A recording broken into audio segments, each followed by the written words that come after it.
gonna be just fine. You're gonna be just fine. What's been on your mind? Where have you been looking? What have you got cooking? P.S. Never write me in that tone of voice again.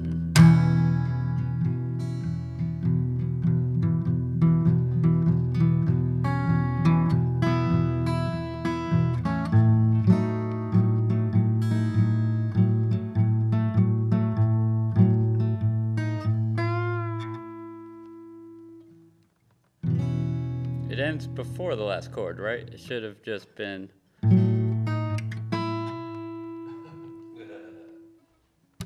Right? Without the clean. It's not a really happy song. I don't know. I like it. Good anyway. Cool. We are rolling. Hey everybody, welcome to another episode of the Creative Businessmen. On today's episode, we have musician Matty Sheets on with us. It's good to have you here, man. Oh, thank you so much for having me. Yeah, absolutely. I guess we'll just let you tell everyone a little about yourself, and we'll go from there. Not to put you on the spot, right? Right. No, yeah. that's fine. I mean, that's the whole role, right? I should have prepared something to say. I'm a musician. I'm a songwriter. I'm a regular writer. I draw pictures. Nice. So you're an artist. I'm an artist, yes. Yeah. Very cool. I feel like the best thing that I've done is host an open mic for 17 years. I met a lot of people like you, Neil. Yeah. And I don't know. It's I think it's important to have a space like that, you know? Absolutely. Where when I started, I was playing open mics and stuff, and, you know, it'd be like they would say you'd have 15 minutes or something, and we'd go up there and play one silly song, like, admittedly, you know, kind of silly, but, like, then the guy would come right up and, like, okay, you guys are done, you know? It's like, what? So your buddy can come back, you know? Like, I just don't understand if you call it an open mic, but it's not really open, like. Yeah. Well, you run a really unique mic too. So, like you, I know you don't. There's no time limit with your mic, and you also have different types of artists at your mics. Because I go there for stand up, Right. But you have mostly musicians, but it's also comedians and other people doing other types of art, poetry. I've had a magician. Yeah, that's awesome. Yeah. It's anything. Dancers. We've had dancers. Yeah. Every time I talk about this, I think of the 10-year anniversary. There was a bunch of people. It was a big thing. We publicized it and put up flyers back then. Remember flyers? And everything was about to start. I had a big list full of people. It was a special thing. It was like a special anniversary open mic, and this guy hit me up at the door. Like, he was obviously just walking around, maybe homeless, probably homeless, just like wanted to bum a cigarette off of me or a drink or something, Yeah. And then he found out what was happening. He's like, "Oh, I wanna go up there," and he performed first. Like, that was the spot that nobody would sign up for. I was like, well, you can go, but the only spot I have open is the first spot. And it was so cool because there were so many people there. And the first performer was this guy, Hank, from the street. And it was okay. Like, he didn't do anything good. It was just that it's available to anybody. Right, yeah. It's not up to me to decide. You know what I'm saying? It's not about me.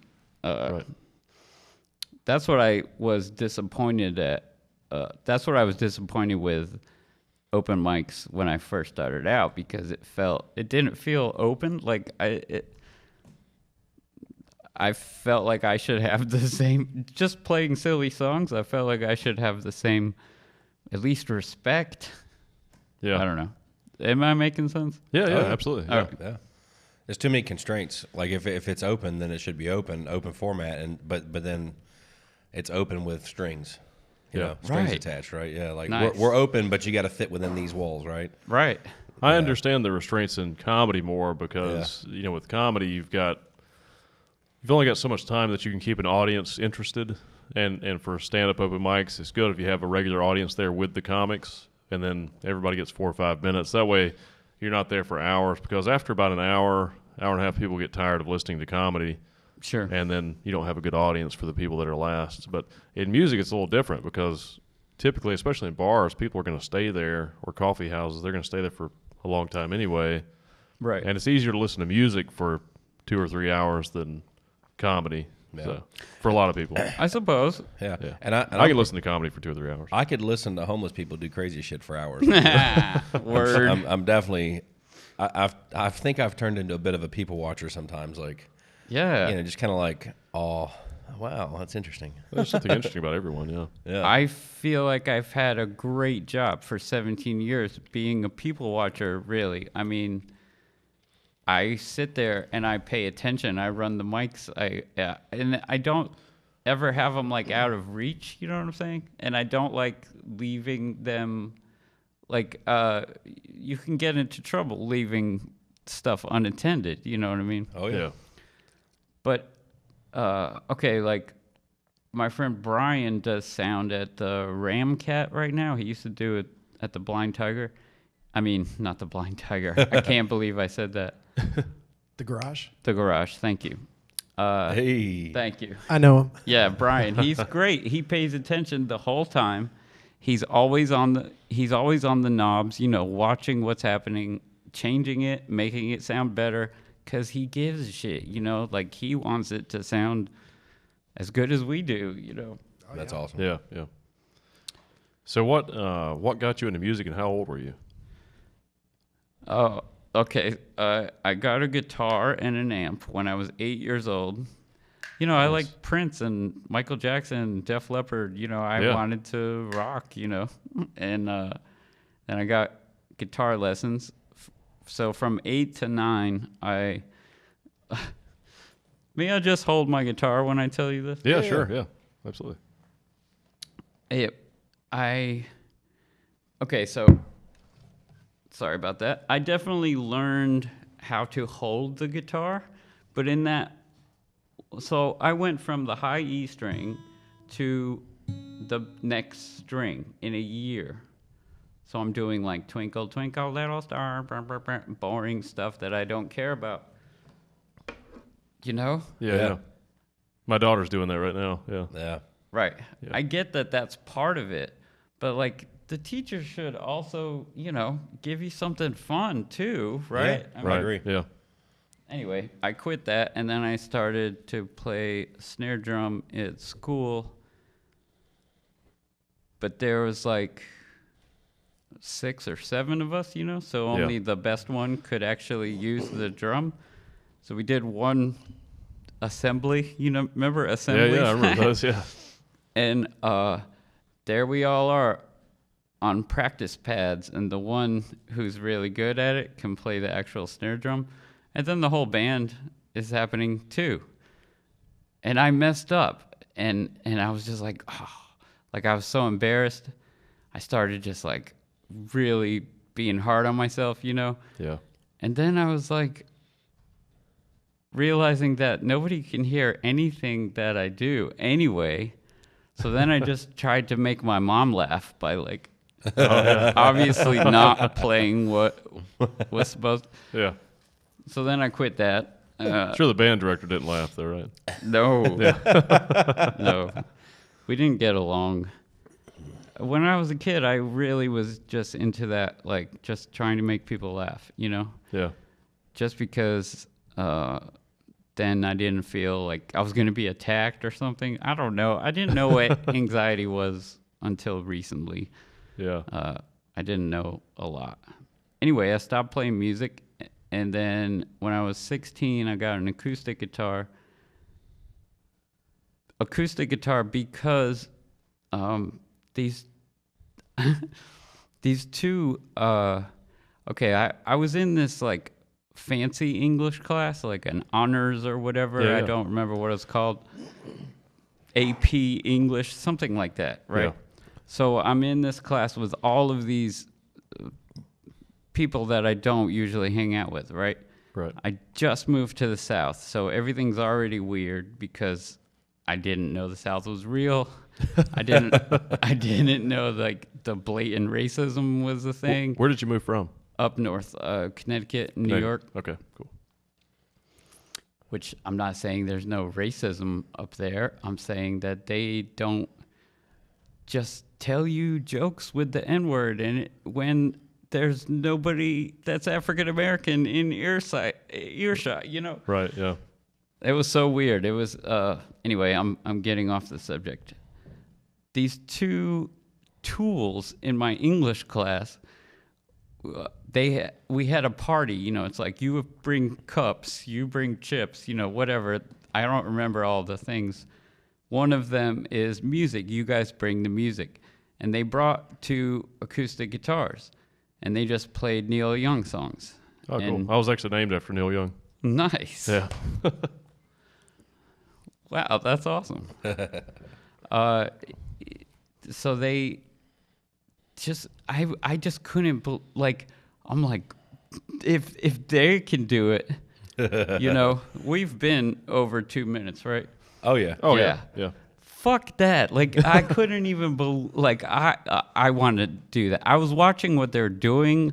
I'm like, man, like, I wish somebody would have showed me a chord. You know what I'm saying? Like, they're just sitting there playing these chords. It looks pretty easy, you know? Yeah. So I got the acoustic guitar, and then I just started playing and writing songs. And then when I moved down here, I met somebody who wrote songs, and they were really funny. Like Gary Coleman Stole My Bike. That's one of his. His name is Lil Mikey Ruhan. Great dude. That's cool. He still does parodies for the Howard Stern show. I'm pretty sure. Wow. He's from here?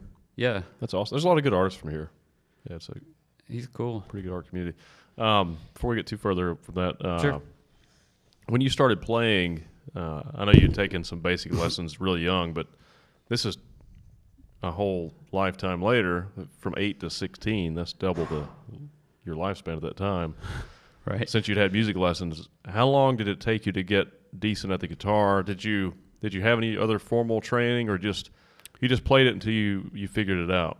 Yeah, I just got like a chord book and was learning some chords, and then I had a friend in high school who was in a band. I went and saw their band practice, and it was like, they're so good. They were so good. I'm like, what? Are they still musicians? Yeah. Okay, cool. But just like sitting there witnessing this, like just in a garage, like just messing around, like you could tell that they were just kind of fooling around, you know. But when they were serious, it was like, whoa, you know, that's... Anyway, he got an A in chemistry class. I got a D. Most of everything that we did in class, he's a lot smarter than me. He went to MIT, and, you know, he's a great dude. Anyway, we just passed notes, and he just drew out tabs and chords and stuff on how to play like Nirvana songs, and you know, the reason why I met him is because him and this other dude had green hair, and like I was talking about moving to the South, like I really didn't know it was so real, or I didn't think it was going to be a culture shock. Oh yeah. Like I had seen the Dukes of Hazzard, but I didn't know. Well, the whole country is I mean, there's so many different cultures in the U.S. Sure. It's like many countries in one. Right. Yeah. So they had green hair, so I just started hanging out with them because I felt safe. Knew they were cool. Yeah. Yeah, but I learned Nirvana songs and, you know, stuff. I don't know. That was fun. Are early 90s, mid 90s? Yeah. Yeah. How old are you? I'm 45. Okay, So, same generation, yeah. I 40, moved here in like yeah. 92, 93. Okay. Cool. So you're about 15 or so. 16, 17, 17. yeah. Yeah. Yeah. Cool. When did you start your first band? Oh, okay. So I was talking about Little Mikey. We played together a lot. So I just would do, like, my first gig was at a coffee shop downtown, and he said, "Do you want to play with me?" I'm like, "Sure." You know, I didn't even have a guitar at this point. I borrow a guitar, and I'm just playing exactly what he is playing, right? That's how I learned. We practiced a lot, and I just did exactly what he did because I didn't know how to add anything or how to do anything other than that. And he had these funny songs, and I just wanted to do that, you know? And first song at that gig, Break a String. Damn. So I flip the guitar over and I start just like beating on it, like playing drums on it, you know? Yeah. So then our 30-minute set or whatever was over, and this dude comes up to me, and he's like, "Hey, man." And I'm like, "Hey, how's it going?" I'm expecting like, "Good job" or something. I don't know, you know? Yeah. I'm just like happy to see some other human being, you know? I just pulled that off, you know? The guitar string broke, though. I was like half pissed too, you know? Yeah. And he was like, "Hey, you know, that's really bad for a guitar if you just beat on the back of it." Wow. Okay, thanks. You know, like I didn't even know. It took me a long time to get used to anybody saying like "good job" or "good show" or Right. Yeah. I said no for so long, you know. But that first time I really was looking for it. Yeah. That's funny. So did you go to college or anything for music, or did you go to anywhere after high school, or you just went straight into music? I mean, I just went straight into music. I went to UNCG for a year, but it wasn't for music, just for writing. And Oh, okay. that's the only class that I did good at Yeah. in school. So, like, I got pushed to, you know, like that honors class. Like, Right. Yeah. I just liked writing stories, you know, Mhm. and I loved the Twilight Zone, so I just liked writing stories that had a little twist at the end. Oh, cool.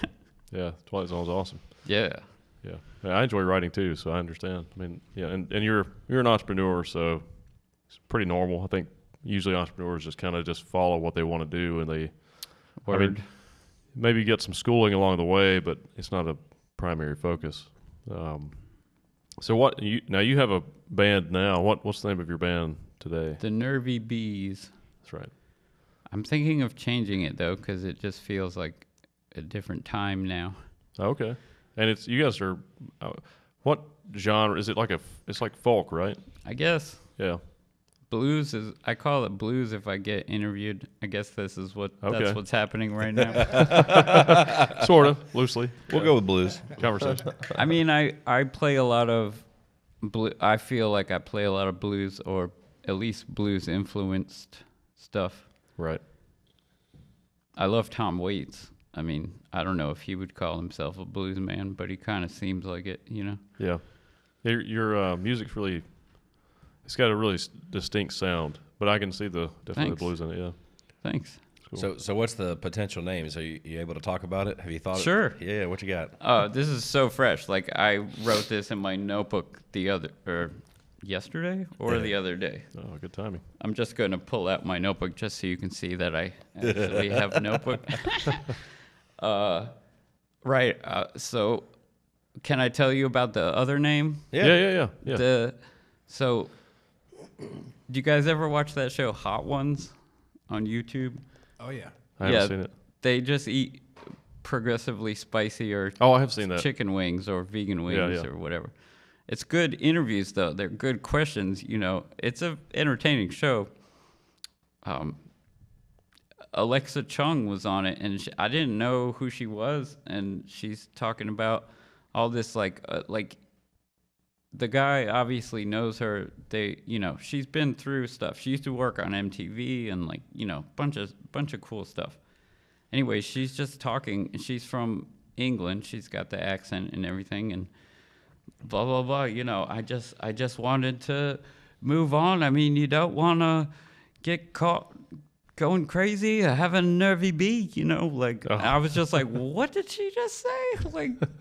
I'd never heard that before, and I looked it up, and sure enough, it's British slang for nervous breakdown. So nervy bee. Yeah. So I wanted to call the band that. That may be appropriate today, actually. Yeah. Nervy bee. A lot of people are having nervy bees right now. Right. I hear you. Once you hear the background story, it makes sense. I was like, what is nervy bee? But a lot of people think I'm talking about bees. I was thinking nervous bees. Yeah. That's what I thought. Right. Yeah. That's the problem in the West, I guess. I guess if you were there, it would make a lot more sense. Well, the UK is the West. Or in the Western culture. Yeah, that's true. Yeah. So the United States then. Yeah. Right. But the UK, they do have strange slang terms. I mean, I'm sure we do also, but it was just it just sounds so like nervous breakdown is like a big thing. That's like a big dun dun dun. Yep. And then nervy bee, it's just like, I spilled better. my coffee. Yeah, it's much more it's much less ominous. It's the playful version. Yeah. Right. Well, the British are real proper about everything too, so. Right. Yeah. But I definitely can relate to that. I didn't know I was having a nervous breakdown when I was. And then so the new name I just came up with, or I just wanted to, I think I want to call the next band or this band, whatever, The Through, like with a little apostrophe before, like the breakthrough, like. Okay. Hopefully that's what happens after a breakdown, Yeah. So, just trying to be positive, I suppose. It's like when you get through it, or you come out the other end. Yeah. Right. And, of course, nowadays you Google it. So there's no band called The Through. I mean, that sounds too good not to take, Yeah. Well, if you do your history, like if you've got a page where you're showing some of the history of the band name and you go through the steps, it makes sense, like Nervy Bee and nervous breakdown. Then you go to the through, like the breakthrough. Like I think if you have a chance to speak about that or tell it, I think then that gives some credence to the name too. Like because it makes, now that I hear it, I go, okay, it makes sense. Yeah. Awesome. It's also part of your journey. Yeah. Right. Yeah. Word. Thanks. Yeah. Which is what art is. It's expression, right? So. Yeah. Man, I love this. Jesse, this is great. You guys are great. Well, I wanted to also discuss this, that you have ALS. MS. Or MS, that's right, MS. And multiple sclerosis. Yeah, and you just got diagnosed with that fairly recent, right? Just a few years ago? 4.5 years ago, yeah. Yeah. So can you tell us a little about that? Sure. It's a great follow-up to the whole Nervy Bees and the through thing, because I didn't... So, okay, I was starting to get weird feelings in my legs. Like, it's kind of numb, but it's not, really numb. Like, it's not like, I sat on my leg too long and it's asleep, I gotta wake it up, But it's in that family for sure. Like, it's right next to it, It's something like that. Yeah. I was just trying to ignore it, it'll go away, it'll feel better. Like, maybe I drank too much or something, Yeah. Then there was a couple instances where I was drinking. One especially, I was at one of those open jam kind of things, and my buddy was on drums, so I'll do it because I like playing with him, and so I'm playing somebody's bass, and I was just not really standing up straight, It was like, whoa, like I wanted to lean against the wall. I didn't want to, I felt like I didn't have my balance, Yeah. And then I just chalked that up to I'm drinking too much, Yeah, yeah. And then I was playing a gig with my buddy Emily Stewart, and just the an F sharp chord. It's just a simple bar chord. It just wasn't there, and then it comes around again, and I missed it again.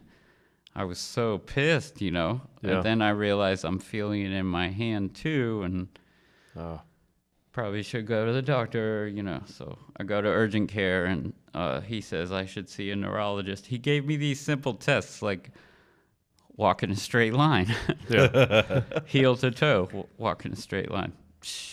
That was near impossible. Wow. And then like spread your arms and touch your nose, shut your eyes, like just basic stuff. DUI. Yeah. Like a DUI test. Sobriety test. So you just gave the defense for everybody out there if they get pulled over that they need to say that they potentially have MS and they're not able to perform the test properly. I'm just putting that out there in the ether, Right.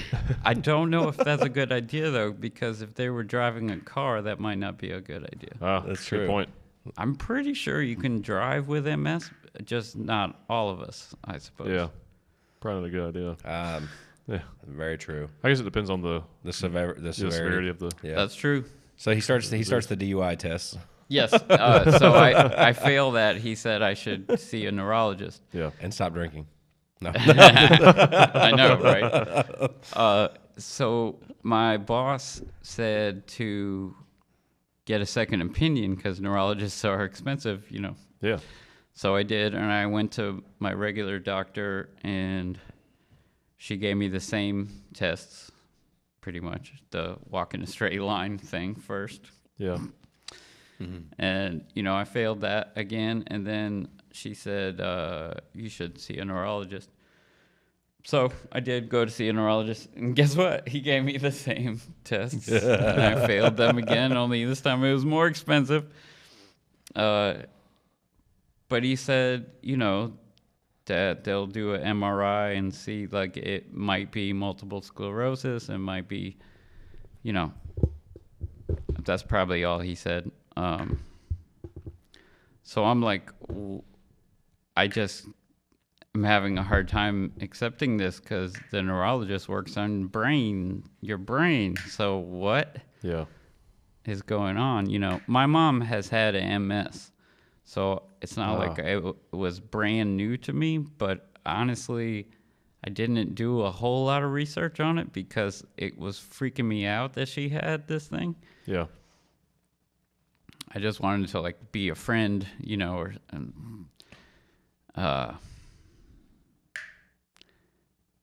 so I get an MRI, which is one of those things you go in the machine. Like, have you guys you've probably I've seen had several, yeah. Yeah, you've had several. Yeah. Yeah, so that was an experience, and then it felt like months later they get the results, or it took a while. Yeah. This whole thing, my story that I'm telling you started in about April, and now we're in November. And the neurologist called me on the phone and told me it looks like multiple sclerosis. I was relieved because, it didn't kill my mom. You know what I mean? I'm not going to die. I don't have brain cancer or something crazy. Yeah. But I couldn't believe he told me over the phone. Right. Doesn't that feel like a come on in and a little talk impersonal? To me? Yeah. Anyway. He could have made you walk in a straight line for old time's sake. Yes. Hey man, we just want to be sure. Yeah. Just one more round.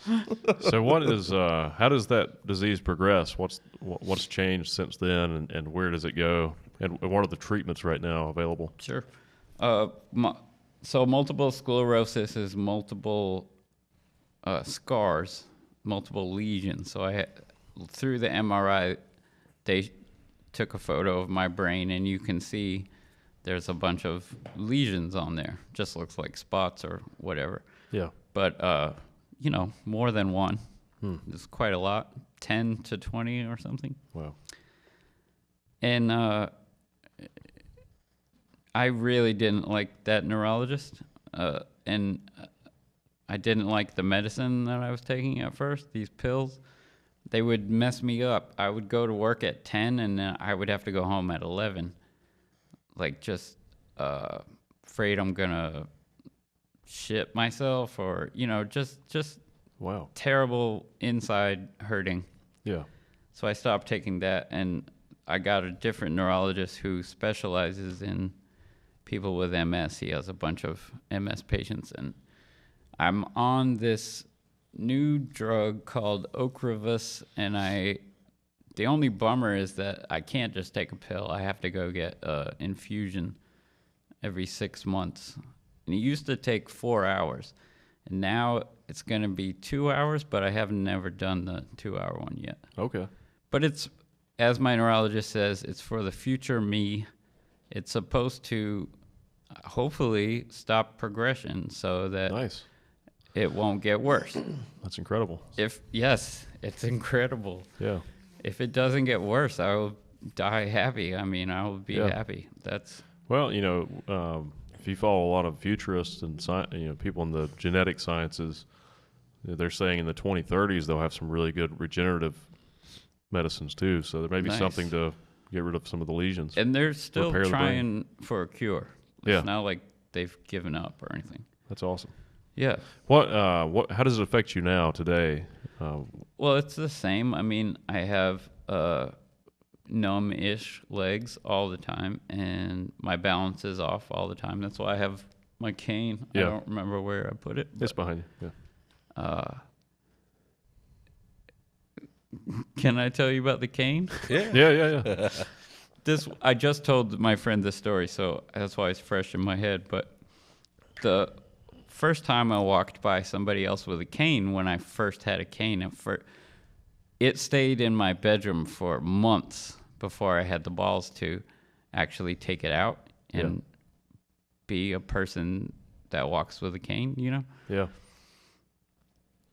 It's definitely a lot easier using a cane. But I don't know, there's part of me that was just like, it's hard to accept. That's where the whole nervous breakdown thing happened. I didn't really realize what was happening when it was happening, but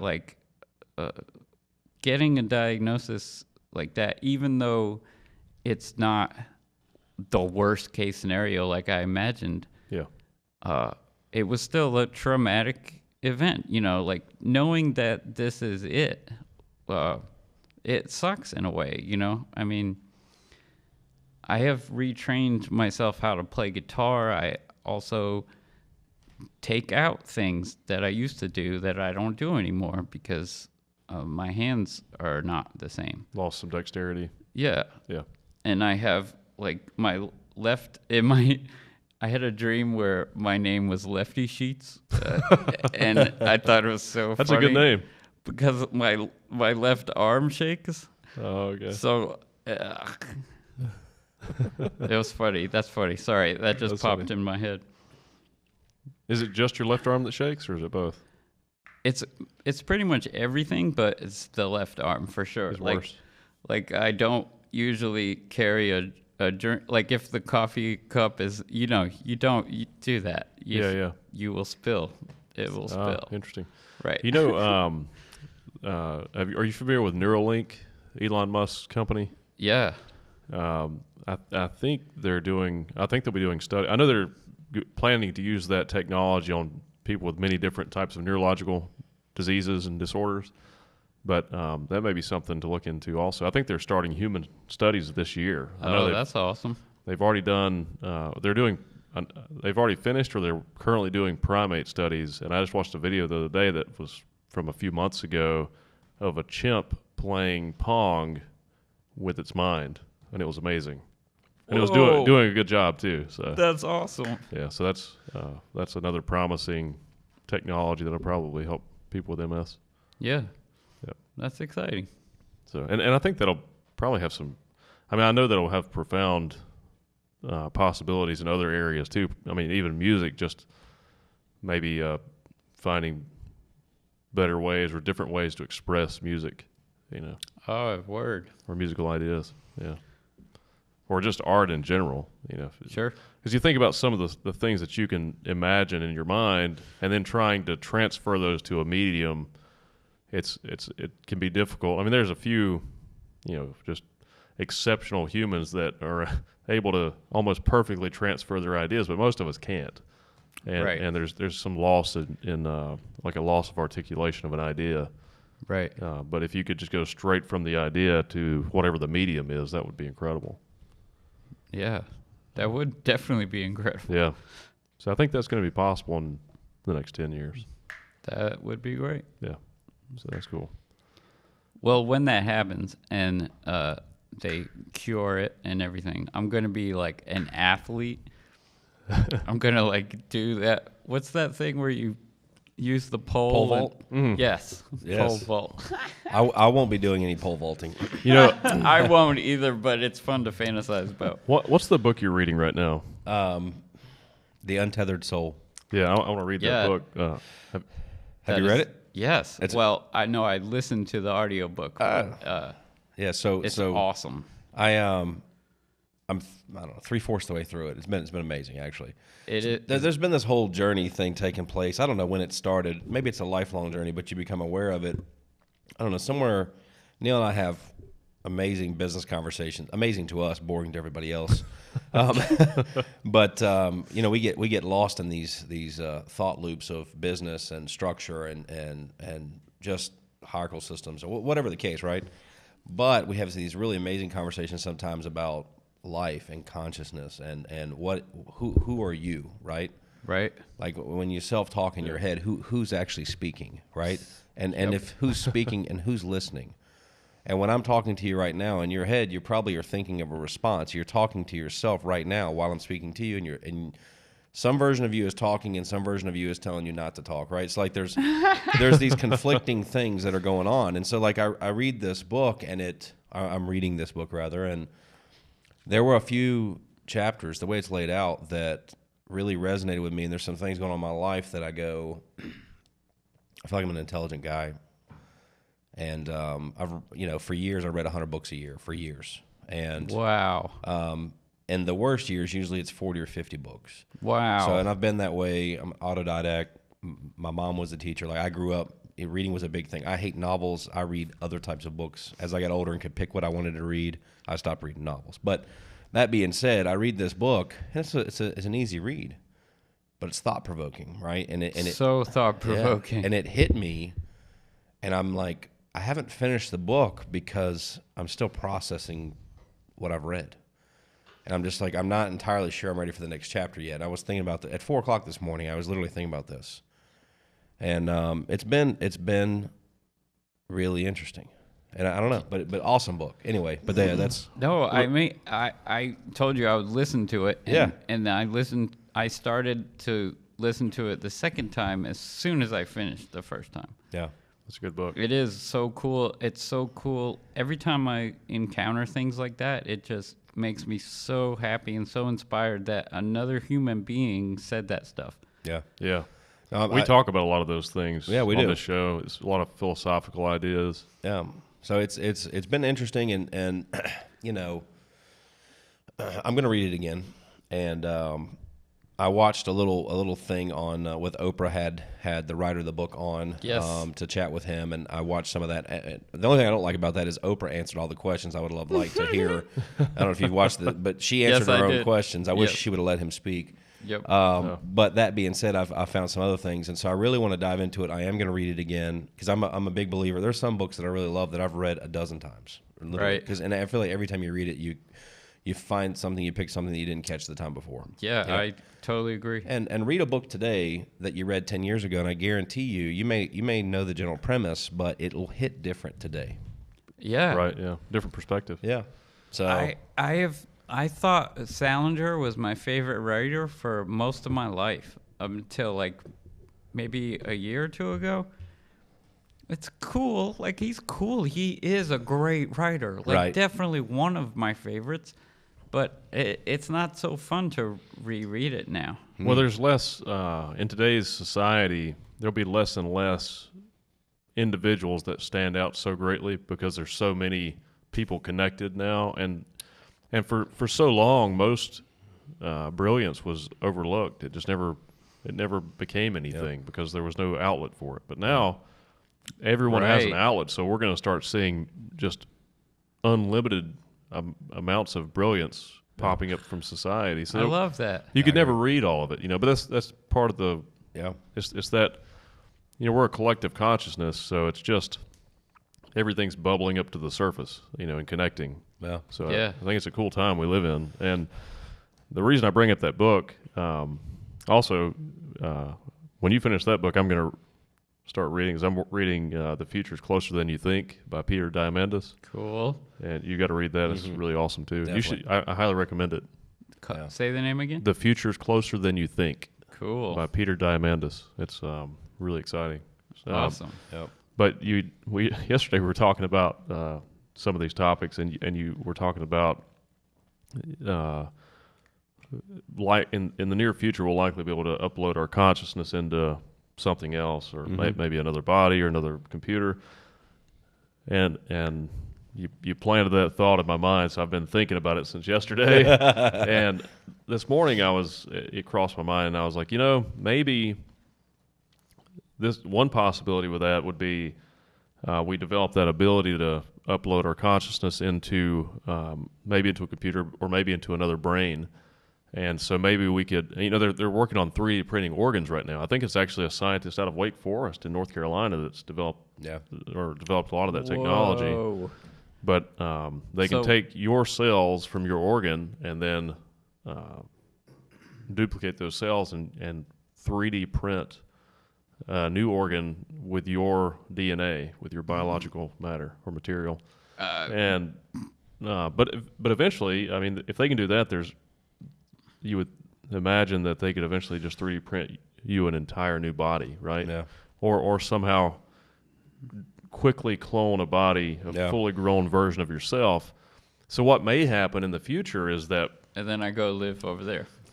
Well, not exactly. I think what we'll probably be able to do is have multiple versions of our body, and each version of our body will be able to do, maybe like you can just focus on one task. Like this version of my body wants to just play the drums, period. This other version just wants to run a business. You got your pole And that's vaulting it. body. Yes. You got your pole vaulting body. So you may have 10 different versions of yourself doing 10 different things that you want to do, and you can master each one of them.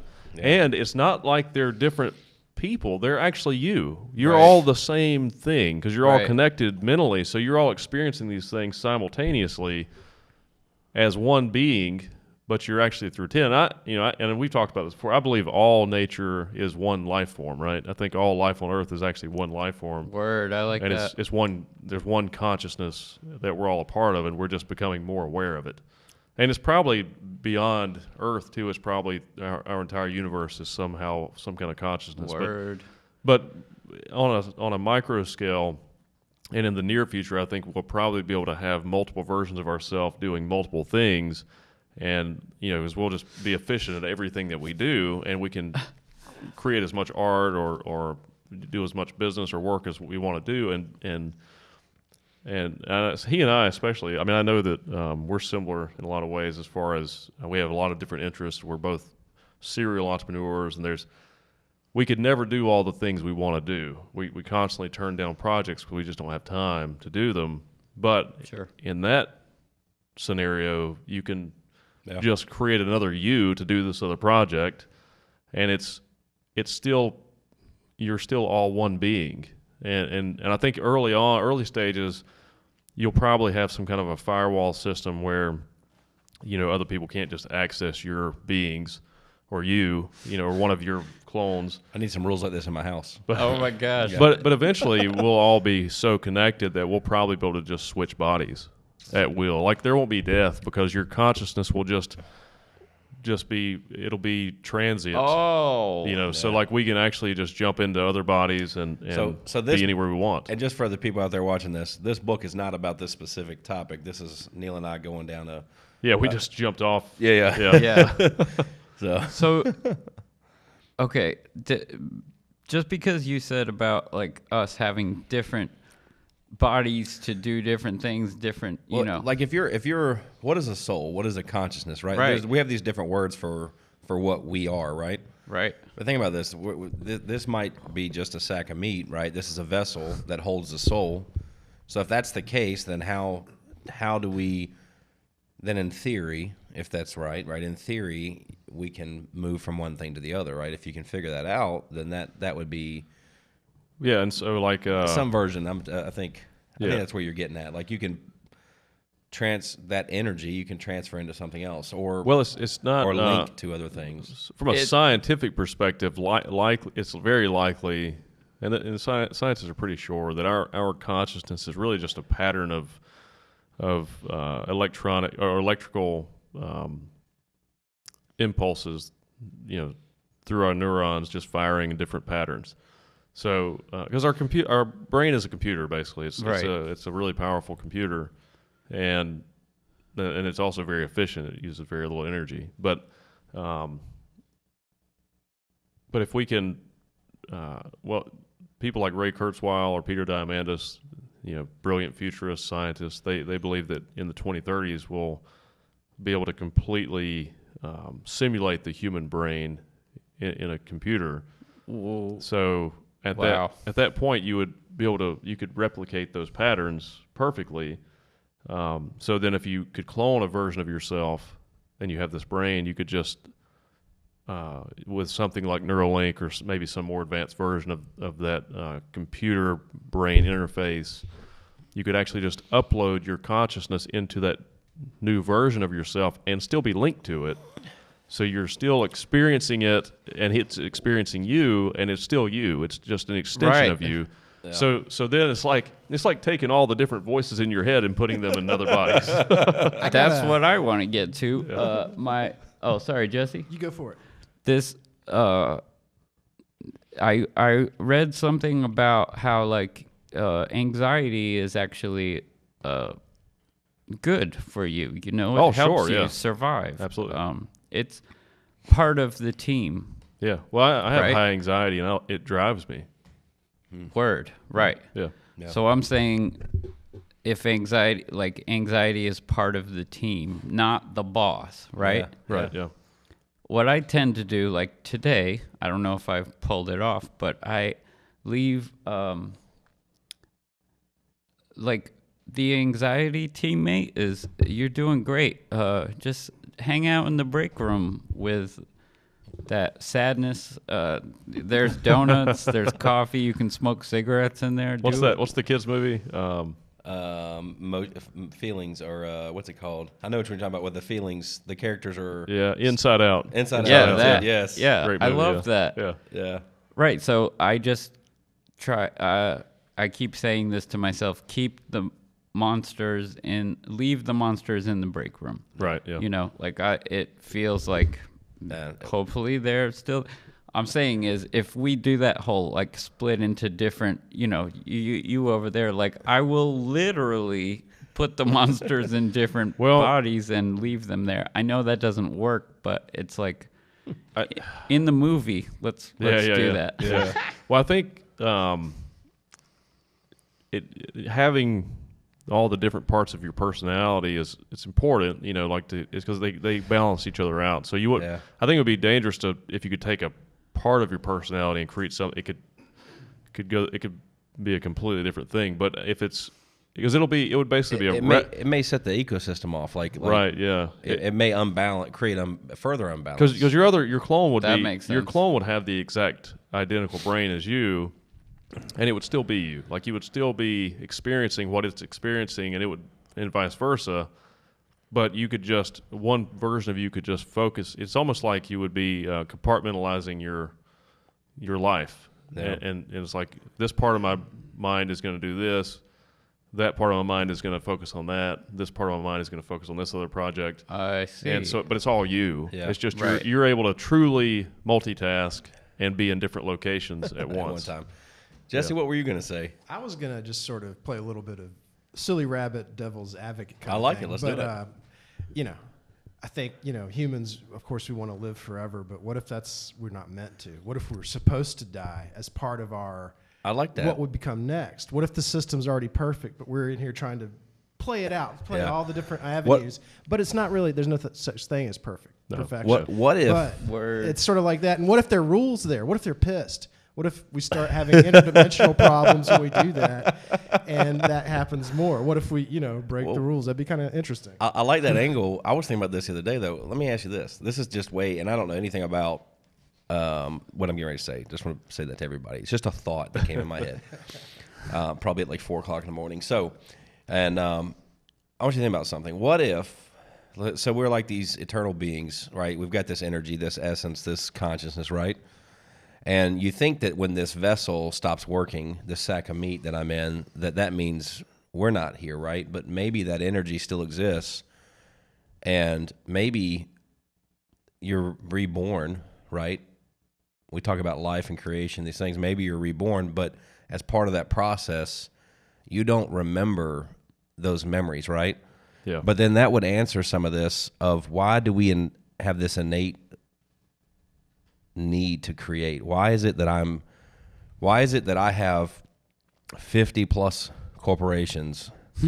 Why is it that why are ants building the anthill? Right? Yeah. Like there are certain things about me that are just me, right? That I Right. can't explain, that weren't taught. Sure. Right? And you wonder, are these like things, I don't DNA memories, right? Right. Yeah. Right, that are encoded in me that's why it makes sense. So I've thought, like, Jesse, to say what you're saying, like maybe it is part of the process. I don't know. So I like the devil's advocate. I think a devil's advocate with all things is a good it's a good way to keep yourself in check. Well, I think Yeah, when I see I stuff, agree. This Well, book again is not about all these topics. We're taking it to like that level. right? Yeah. Well, I think when I said this the other day, and when you see people having these conversations or having any conversation or a discussion about a topic, Yeah. it's almost like you're watching the universe try to figure something out about itself. And I like that. Down the wrong hole. yeah. But as far as us doing something to break, I think it's hubris to think that we're in control of any of this anyway. I think Yeah. that nature I is agree. the universal consciousness of nature, of the universe, is kind of doing what it does. Yeah. And we're sort of just passengers on the ride, and we're a part of it. Yeah. But I think Just like that tree is. yeah, exactly. Or just like these microphones or anything. It's all the same stuff, Yeah, right? sure. It's all Sure. same particles, same matter, just different orientations of it. I think we can be. We're sort of like flies being flushed down a commode. We're all going to end up in that same place, but we can splash all different kinds of ways and ways that Right? we Yeah, want to. yeah. It's a good analogy. I like that. Yeah. So, like the free will argument's a little bit slippery. It's like, do we have free will, or are we just passengers? I think it's a combination. I think it's a mixture of both. But we live in an exciting time, though. Yeah. for sure. I agree. Yeah. So I agree. If I may, I am so lucky that I got MS when I turned 40 in 2016 Right. versus any other year Yeah. previous to that. Right. Back in the day before MRIs, you just used to put somebody in a hot tub and see if their symptoms get worse.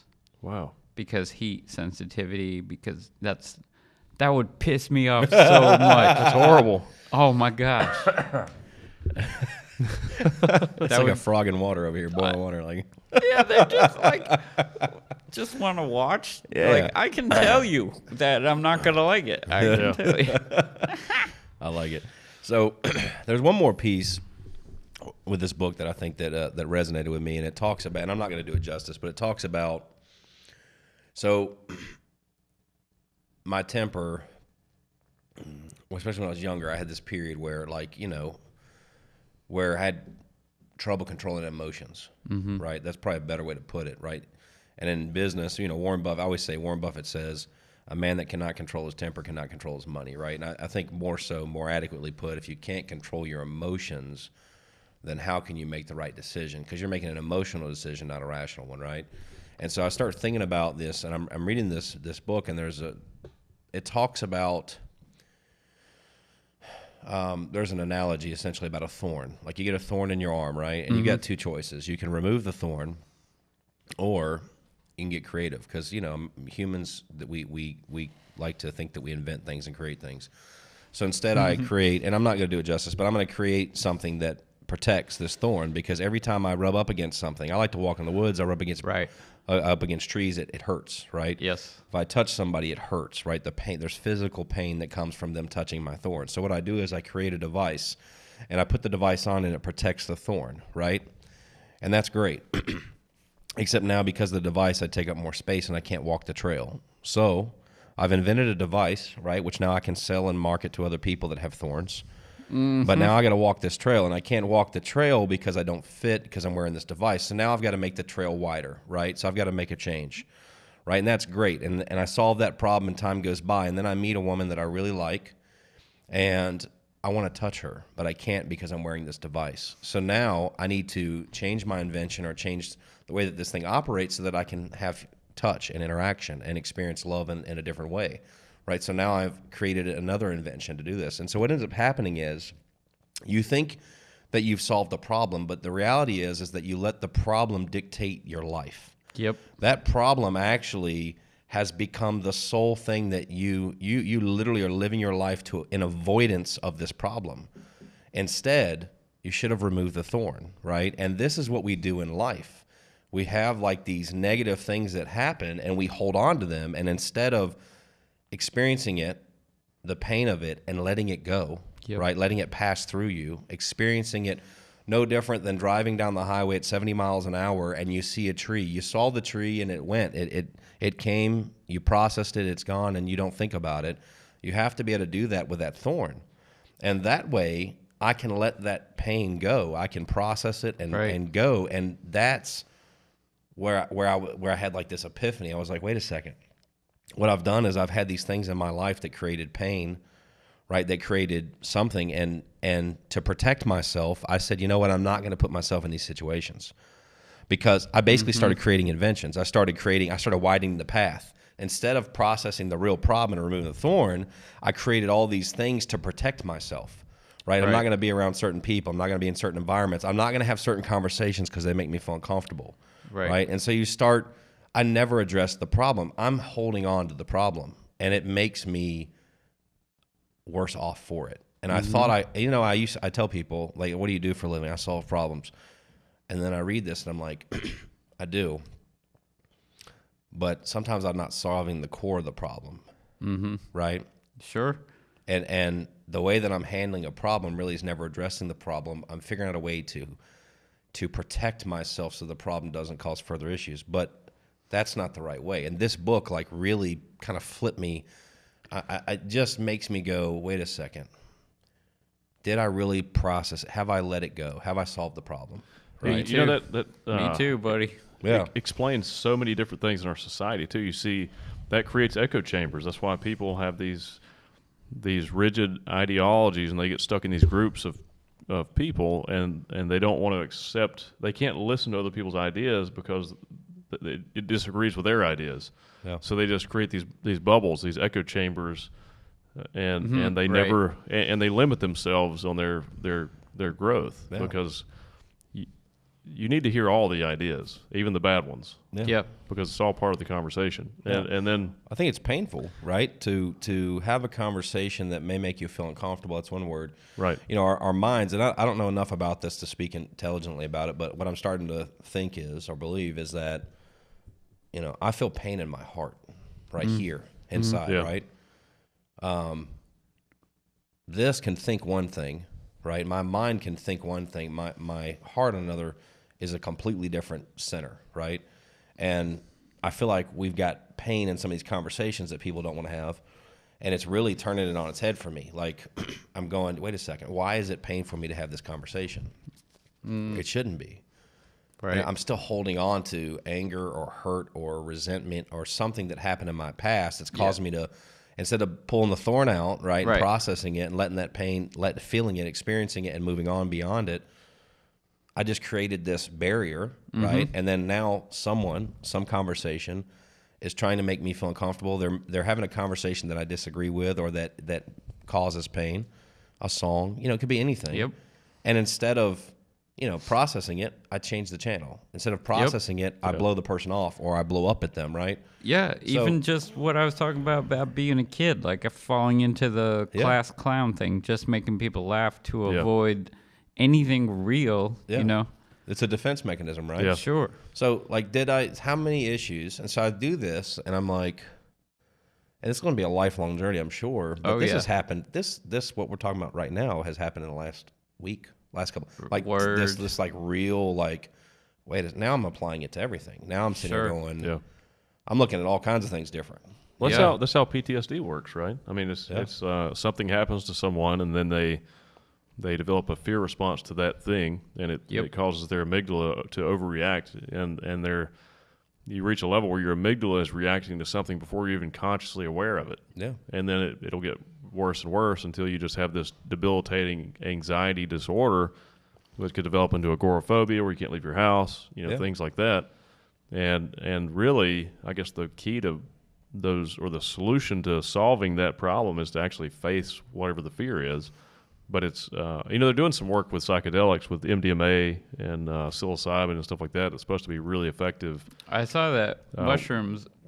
I saw the only mushrooms thing, but yeah, that and MDMA. I know they're in human studies now, and they're having incredible results with people with PTSD just being cured of PTSD, because they're able to process those fears and talk about them and move past them. Wow. Yeah. Like to pull the thorn out, right? Yeah, to pull the thorn. Yeah. So I don't know. I like the thorn analogy because me too. It works. But I don't know. The book is awesome, and energy. Like, have you ever been passion's a good word? Have you ever been so passionate about something that, maybe it's early on, maybe it was a relationship or an instrument, a thing that you just got really passionate about, and you had all the energy in the world, right? And you couldn't wait to wake up and get at it, right? Do you remember that? Have you ever had that? Yeah.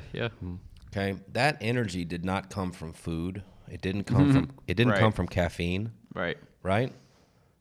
And I read that in that book, Untethered Soul. I'm reading it, and I'm like, wait a second. I've definitely have felt that. I've had energy for days, for weeks, for months. An endless energy that did not come. Matter of fact, I wasn't hungry, right? Like, so where did that come from? It's passion, right? Where did that come from? And then I've also experienced the other side of that, which sometimes gets labeled as depression or these other things, but the energy seemed to disappear. And no matter what food I ate, no matter how many energy drinks I had, for whatever reason, I didn't have the energy, right? Right. And a relationship is a good analogy. Maybe someone you loved was no longer in your life, and you went through this period, right? And you seem to have no energy, and then all they have to do is pick the phone up and call and say, I'm sorry, I was wrong. Any version. I want to be with you. I miss you, da-da-da-da. And all the months of laziness would go away in moments. You've got endless energy. You clean the house. You make the bed. You start solving the problems in your life. You get the job. Like, you got to get ready, because what took months to break down, you can fix in days, because now you've got this endless energy again. And again, it doesn't come from food or drinks. Right. So, like, where does that come from? I don't know. I don't know the answer. That's like, so this book has really got me thinking, like, I've got an energy inside of me, right? And I've always had it. And now I'm aware of it, and I'm like, okay. And then you think about processing things and holding on to things that are painful. And I think about things that were triggers for me and people that I've hurt. And I went back, 10 or 15 years ago, people that I hurt when I was younger, and I apologized to them, right? I had foresight to do that, but then now I look at it and I go further, and I'm like, I still haven't processed some of these things. Yes, I've apologized to these people, but I didn't process it and kind of and experience it, and it happened, and let it go. So I don't know. Well, I haven't read the last. I've got a few chapters left, and I'm just like, I'm really trying to process what I've read. It sounds like you are. Yeah, and I'm looking forward to the next ones, but like, I just don't know. I'm still processing this. I think some of the some of the energy thing is for almost what you're talking about is inspiration. Inspiration, energy. What's who knows what the word is though? Yeah, it's just so ambiguous. But I think part of that is just is our egos. I think some of that is controlling your ego. I think a lot of people are not very introspective, so they just sort of live their life, and they're kind of oblivious to what's happening. They're just going through these routines, these motions, and there's not a whole lot of self-awareness. But I think what you're talking about, a lot of that is being self-aware, like, why am I feeling this way? Why am I reacting this way? What's causing this behavior? What can I do to change this behavior? And when it's like when you have when you feel that energy, that positive mental state, that's when you get inspired, and and it feels like ideas flow, and your creativity is way up, and you can do things. And like what is that? Yeah. Like what is creativity? We have you get in these states and you just feel really creative, and you're productive, and you're able to accomplish a lot of things. Yeah. And even but like ideas are not unique to us individually. Nobody has really a new idea. Some Right. people are better at articulating ideas, but they're all of our ideas are compilations of probably millions of other people's ideas I agree. and influences, and occasionally one of us are able to really articulate one of those ideas really well. And it's almost like watching volcanoes of creativity in society. Especially when you have like some I like person that. that's just a really incredible artist, and they just, it's like they're hooked in or something, But Yeah. but really, when I watch those people, I feel like they're expressing all of our ideas collectively, and it's just that's one point where it's just emerging. Like this idea is building through the society, and then this one person just is able to be like a channel for all that energy, and it just blasts out in some beautiful form of art. I like that.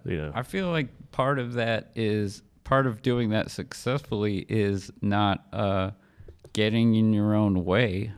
Yeah. I'm definitely not the only person to say this, but when I record with people, for example, if I'm in charge, it's my band or whatever, we don't do a lot of takes unless I want to do another take. I don't really care if they want to do another take because I like what they're doing, Yeah. I want it to be fresh. I don't want it to be overthought, and just like or thinking way too much, Right, yeah. which I tend to do. And I think that when Tom Waits said this thing about writing songs, it's like something that happens to you, and it's like when he's driving a car, for example, he's really annoyed. Come on, I'm busy right now, like I can't write this song right now. That's funny. I'm dry, And then Bob Dylan said something about songwriting too, or maybe no, it was Arlo Guthrie said down the river of the stream of songs, whatever, you're fishing, sometimes you catch one or whatever, but he's always downstream from Bob Dylan, so Bob Dylan catches all the good ones. That's funny. Yeah, I think there's something to that. I definitely have some songs that I don't know what it is about, really, and then maybe 3 years later something will happen and I'm like, oh, okay, I get that, Interesting. Wow. Yeah. That doesn't make sense. And if I would be a different kind of writer, I would never have had that, Yeah. I would have stopped it. I would have been like, no, this is no good, Right. like people wanting to record a whole bunch more times, Yeah. Yeah. It's like, yeah, that's good. Let's leave it like that. This is just a recording of one moment. Right, yeah. You don't want to take the soul out of it. I agree. Yeah. Yeah. No. Interesting stuff. So anyway, the book took us on a tangent, but awesome book, Untethered Soul. Definitely Yes. check it out. Yeah. Read it slowly. Yes. And what's the author's name? Oh, Michael something. yeah, I got to look it up because now I got to do it. We got to do it justice here. It'll take me a second. So this is our daily book recommendation. Yes. My favorite writer is Anne Lamott now. Singer. I don't know why I didn't remember this. Michael Singer. Michael Okay. Singer. Yeah. Yes. Michael Singer. Yeah. Yes. And also be sure to read The Future is Closer Than You Think by Peter Diamandis. Yeah, I want to check that out. It's good. And the writer you said, Oh, Anne Lamott. Anne Lamott, what does she write? Or what is her, what have you read of hers? I read Bird by Bird first. It's about writing, and something that her dad told her brother when he had to do this big report, back in school on all the birds or whatever. He's like, okay, just calm down. Just do one at a time. Let's just take this bird by bird. That kind of applies to the whole book, But she's a great writer. And it's just like fun hanging out with her. One of those kind of writers that you miss after you're done with the book. Oh, yeah. Yeah. So I wanted to get another book from her. She's got a bunch, and I went to Scuppernong to ask them, and Brian's looking up a whole bunch of, Steve's looking up a whole bunch of books. He's telling me titles. I can't remember the book that I was looking for at all. And he's like, oh, there's a new one right behind you. I'm like, oh, okay, I'll take that one, And it's like written, it's like, oh cow, now I'm hanging out with her in 2020, That's cool. That's cool. I like that. I like, there's only a handful of writers that done that for me though, where it feels like you're just hanging out, Yeah. That's fascinating with reading other people's writings, and it's I think that's part of the exponential growth of technology, right? And society is that someone can write their entire life's work in a book on a topic, and then you can just sit down for a few hours and read this book and learn so much that took them maybe 50, 60 years to learn. Right. And you just learned in a few hours or a lot of it. And you, like you said, you can go back and reread it and reread certain references from it that you got out of it. But, the way we're able to transfer information. And when you talk about the consciousness and the life form and stuff, Francis Crick, he was a famous biologist. He won the Nobel Prize for discovering the double helix DNA. And the crick in the neck. Oh, yeah. And the what? The crick in the neck. It's a different Crick. His name is Crick. Yeah, it's a poor joke. But I'm pretty sure he believed that DNA is the actual life form, and so it's likely that codes information of all our experiences, and it just keeps passing through life. We all come from the same life source, so. Right. Ooh, I like that. So all life on Earth came from the same single-celled organisms, and it just branched out. But all that information is stored in that DNA. It's probably just one big life form. Whoa. Yeah. Which is really fascinating. That's more fascinating than us breaking ourselves into different people. And it's just so complex, and I'm sure it's just going to get more complex as time goes on. But right. Wow. But reading someone else's works, and it's like you're in their head, right? It's like you're experiencing part of their consciousness. I think I feel like I've been training to be a better writer. You know what I mean? Oh, yeah. I feel like one day I'm going to have it, and I hope that I can pull that off where it is fun to hang out, Same here. Yeah, I write a lot too, so I understand. Yeah. That's the goal, right? You want to create art that's good enough that people want it, and it goes viral, and everybody gets enjoyment out of it. Yes, and I would love to have that vibe of having a good time, like with Anne Lamott. I have so much fun hanging. It feels like I'm hanging out with her. Yeah. She's definitely telling me new shit. I'm not saying it's not also informative, but it's just the way she writes is so like we would be like I imagine that your book on all of this stuff we're talking about today is going to be lovely and informative and also fun to hang out with because you're a fun person to talk to. No, I appreciate that. I appreciate it. I'm trying to be. Have you started yet? One day. So I wrote a book a long time ago, and I went back and read it, cool. and it's trash. But it's called Ten Staffel, which is my great-grandfather used to say this, and it's an old saying, but there ain't no, from the South, there ain't no such thing as free lunch, right? Mm-hmm. But it's an acronym. There's no such thing as free lunch, right? Like the premise was nothing in life is free.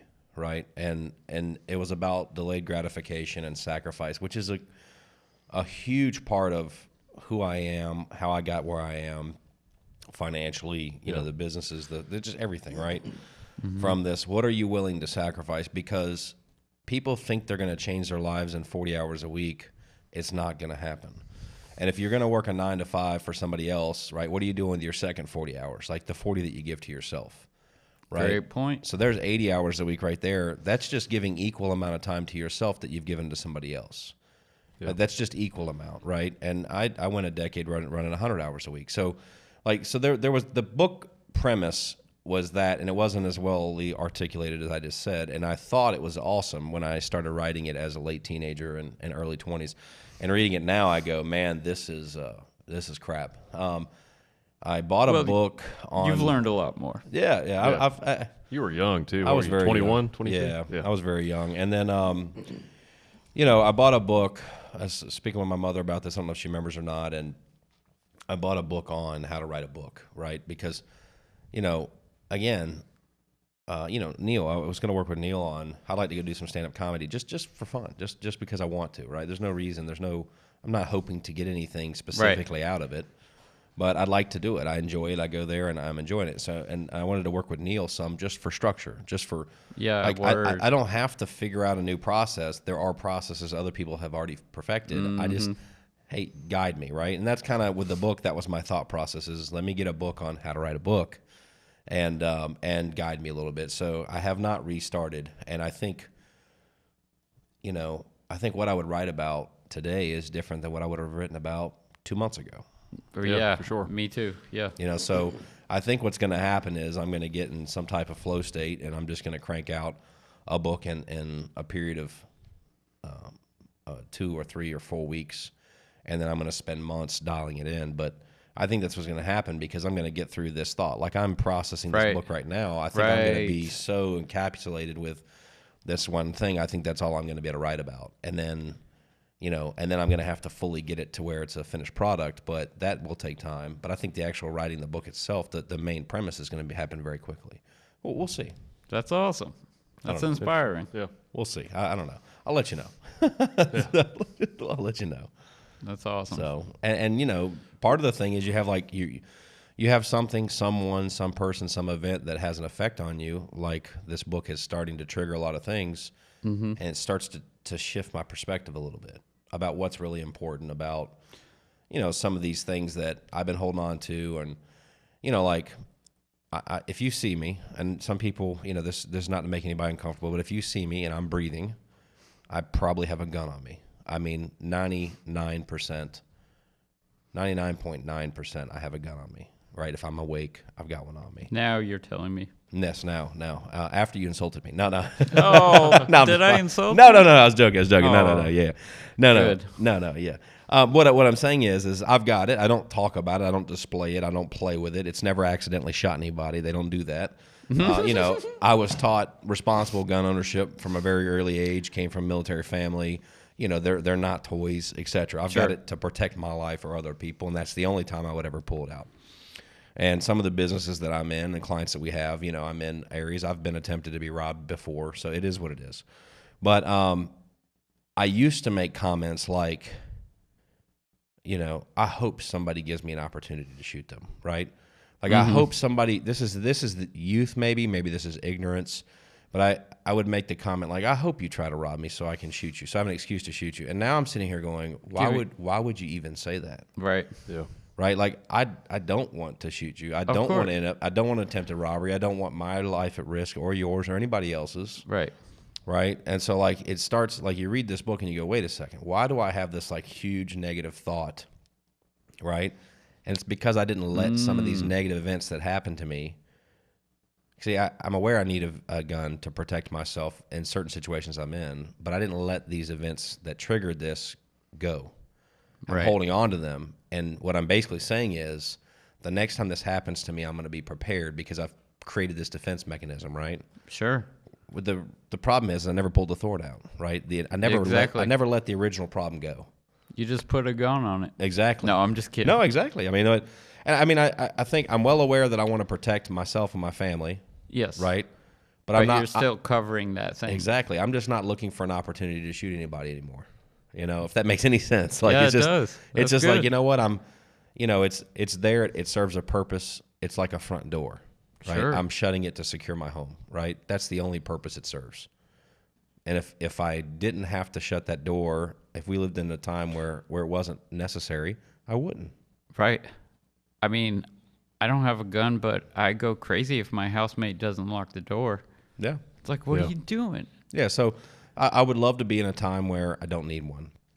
I'd love to be in a time where I don't have to lock my door. I would. Yeah. Me too. Yeah. Me too. I'm not there yet, but so I don't know. So that's the thing. Like, the book I write today, tomorrow, next week is very different than the one I would have written very recently. Yeah. So, and I'm definitely all business. That's definitely ingrained in me. But now I'm starting to process some of these other things, which is slightly changing how I look at things. So it's interesting.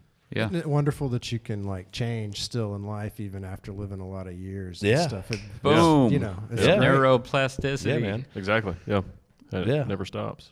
It's so exciting. Yeah, it's and exciting. I didn't go out looking for change. I didn't think that book was going to change anything. You know how many books I've read? You know what I tell people that don't like to read or think it's a waste of time? I say, if you read a book and you learn one thing, the whole book, if you can learn one thing that applies to your life, that you can better your life, makes you make one less mistake, it was worthwhile. That's my thought, right? I totally agree. I've stumbled across a book that, for whatever reason, at this point in my life, has changed all kinds of things. Yeah. Yeah. Right? And I've read 100 books before that haven't had this type of impact, right? So it's interesting. It is. Well, It that's is. that's power. I mean, anything that can shift your perspective that drastically is Yeah. a great thing. With written words, the book is thin. I mean, like literally, it's not a big book. It's yeah. my 4-year-old could almost. I mean, like he can't comprehend. I'm saying, but it's like a book that he would look at and he wouldn't be intimidated by. Right. Right? My 8-year-old, my 10-year, they're not intimidated by it. Right? There's only a few pictures, 3 or 4 in the entire book. Sorry, guys. But it's not an intimidating book. It's the words are big. They're well spaced out. The pages are small. Like, it's a small book, but it will take you time to read appropriately because you need to process what you're reading. Right?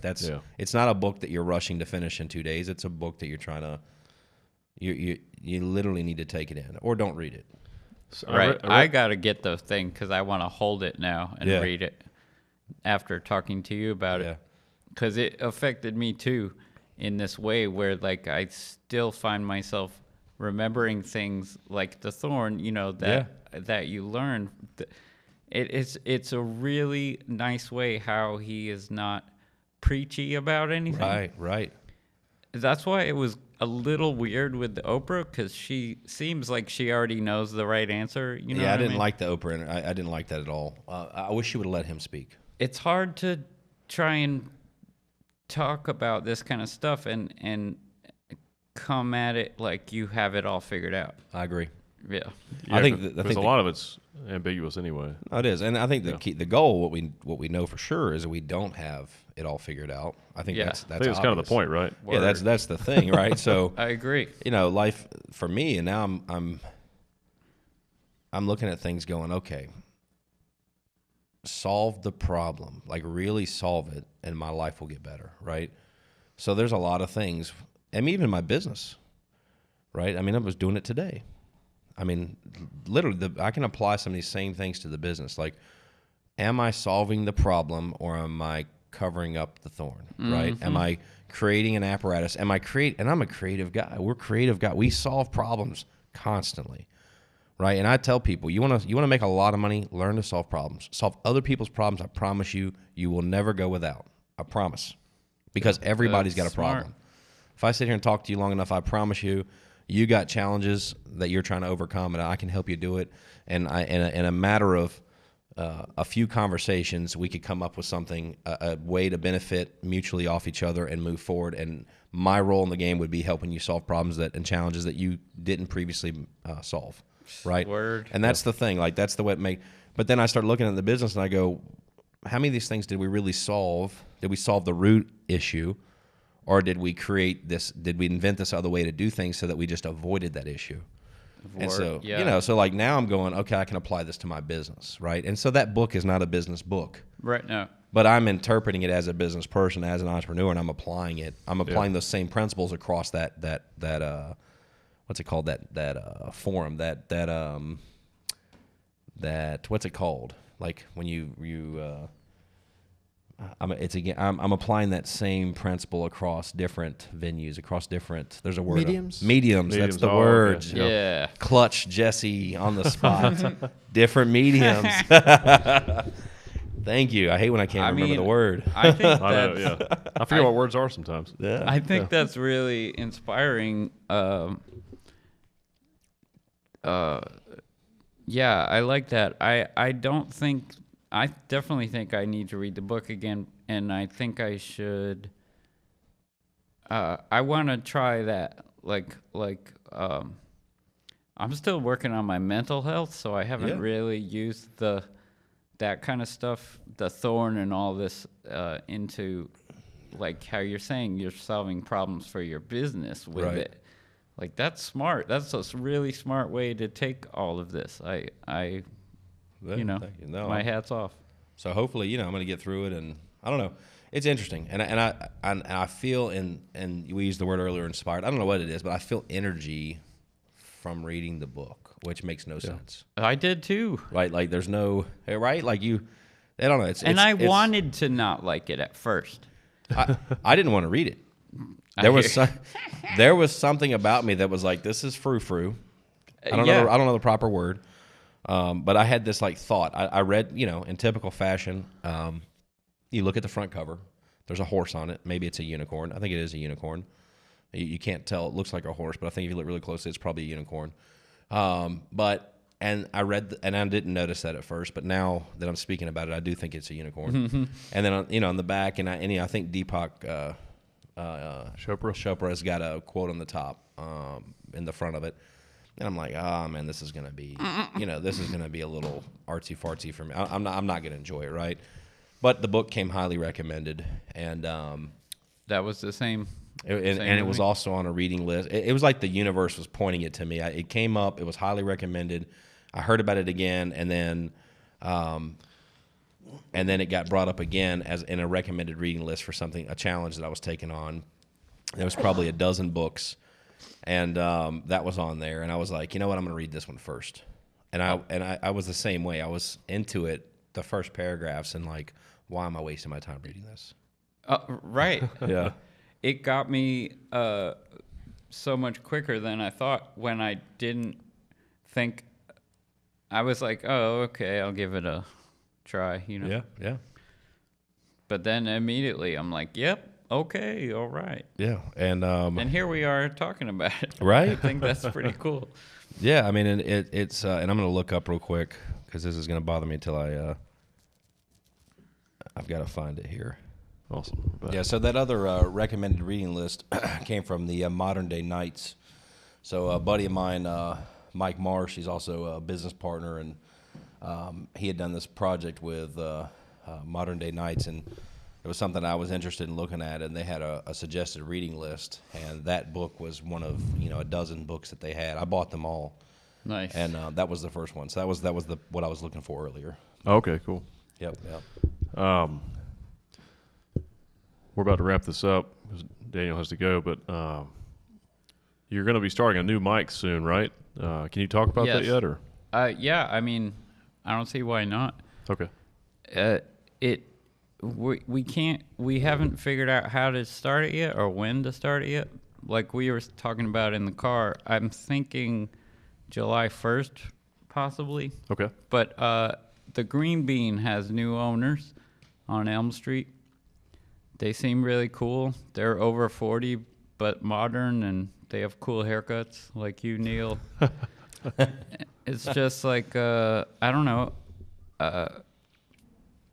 I've somehow built a reputation where, like, I mean, I did the work, so it's not like I'm making it up, but I have value. Like, they should totally get me. I mean, we've already agreed to it. It's going to happen.